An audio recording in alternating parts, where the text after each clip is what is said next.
Hi everyone, it's Kevin here. Today I'm going to show you guys how to change the gas shocks for your hood on your C6 Corvette. So basically it's a pretty easy swap out. So all you're really going to need is the two gas shocks, which I just bought a pair off eBay. I found them the cheapest because otherwise they can vary in between $40 Canadian and $65 Canadian. So I just got this set off eBay for, I think it was 40 bucks. Or Amazon actually, sorry. I got these ones off Amazon. So all you're going to need to do it is just going to need a little flathead screwdriver. And all we're going to be doing is popping these out right here. And I'll show you guys how to do this in a second. I'll just get all set up. Okay, first thing you're going to want to do, obviously cover your quarter panels, as you always do.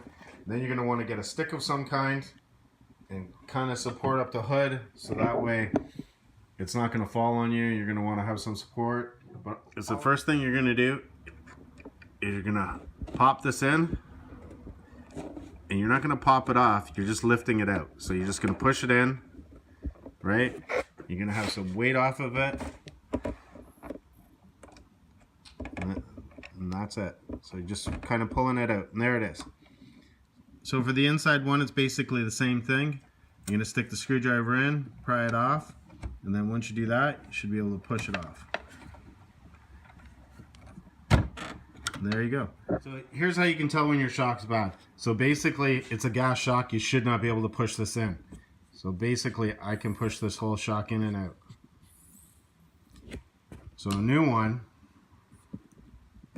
I can't push that in or out. It's not going to move. So okay, so before you put them on, you're going to want to stick a little bit of grease in here. So you're just going to use a little bit.